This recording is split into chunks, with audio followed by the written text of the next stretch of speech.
नमस्कार दोस्तों, जय श्री राधे कृष्णा। आज हम आपके लिए रविवार व्रत की कथा व विधि लेकर आए हैं। कथा सुनने के बाद आप हमारे चैनल को सब्सक्राइब करें, बेल आइकन को प्रेस करें ताकि हमारी वीडियो की नोटिफिकेशन सबसे पहले आप तक पहुंचे। वीडियो को लाइक और शेयर जरूर करें। रविवार व्रत विधि। सर्व मनोकामनाओं की पूर्ति हेतु रविवार का व्रत श्रेष्ठ है। इस व्रत की विधि इस प्रकार है। प्रातःकाल स्नान आदि से निर्वित हो स्वच्छ वस्त्र धारण करे, शांत चित्त होकर परमात्मा का स्मरण करे। भोजन एक समय से अधिक नहीं करना चाहिए। भोजन तथा फलाहार सूर्य के प्रकाश रहते ही कर लेना चाहिए। यदि निराहार रहने पर सूर्य छिप जाए तो दूसरे दिन सूर्य उदय हो जाने पर अर्घ देने के बाद ही भोजन करें।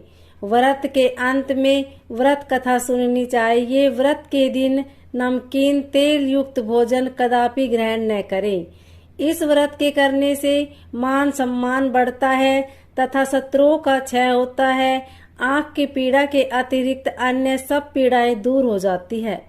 रविवार व्रत कथा। एक बुढ़िया थी।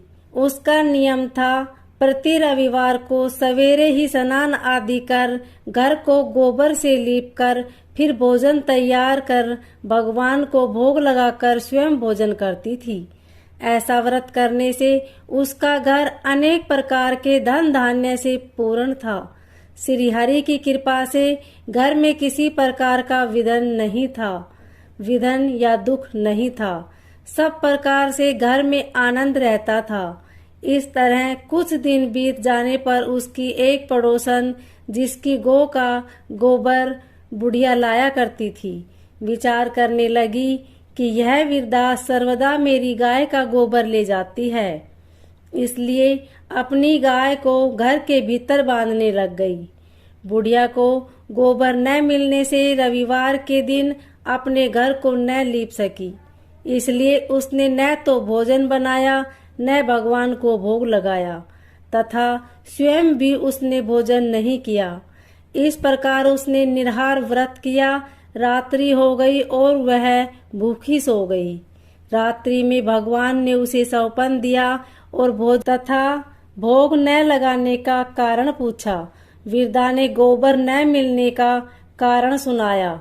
तब भगवान ने कहा कि माता, हम तुमको ऐसी गाय देते हैं जिससे सभी इच्छाएं पूर्ण होती है, क्योंकि तुम हमेशा रविवार को गाय के गोबर से लीपकर भोजन बनाकर मेरा भोग लगाकर खुद भोजन करती हो। इससे मैं खुश होकर तुमको वरदान देता हूँ।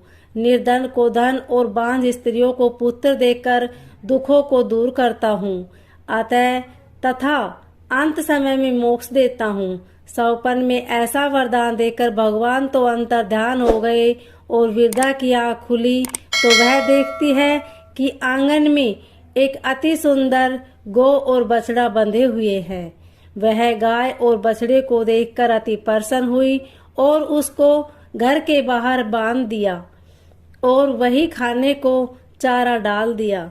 जब उसकी पड़ोसन बुढ़िया ने घर के बाहर एक अति सुंदर गाय और बछड़े को देखा तो द्वेष के कारण उसका हृदय जल उठा और उसने देखा कि गाय ने सोने का गोबर किया है, तो वह उस गाय का गोबर ले गई और अपनी गाय का गोबर उसकी जगह रख गई।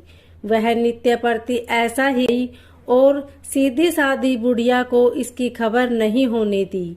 तब सर्वव्यापी ईश्वर ने सोचा कि चालाक पड़ोसन के कर्म से बुढ़िया ठगी जा रही है, तो ईश्वर ने संध्या के समय अपनी माया से बड़े जोर की आंधी चला दी।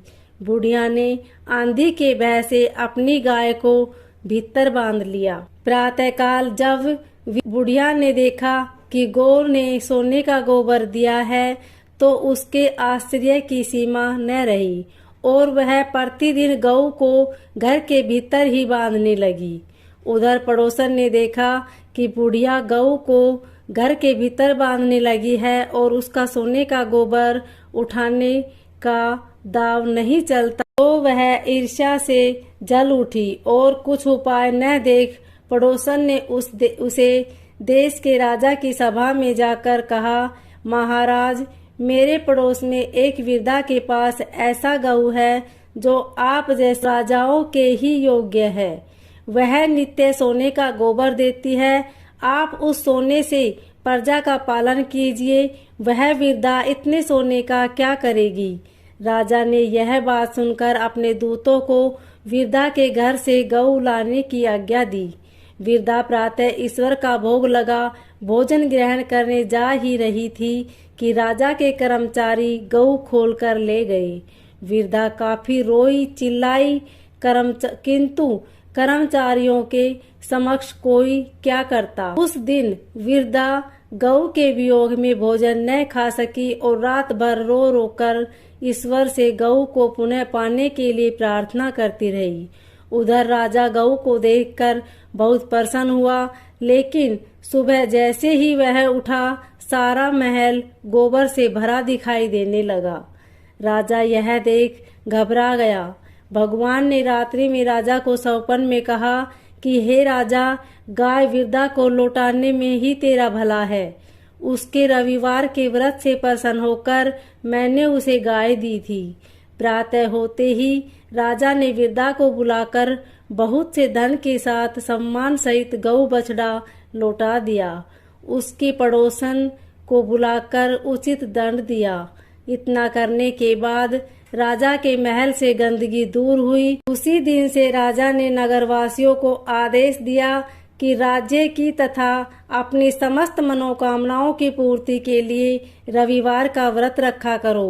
व्रत करने से नगर के लोग सुखी जीवन व्यतीत करने लगे। कोई भी बीमारी तथा प्रकृति का प्रकोप उस नगर पर नहीं होता था। सारी प्रजा सुख से रहने लगी। ओम नमो भगवते वासुदेवाय।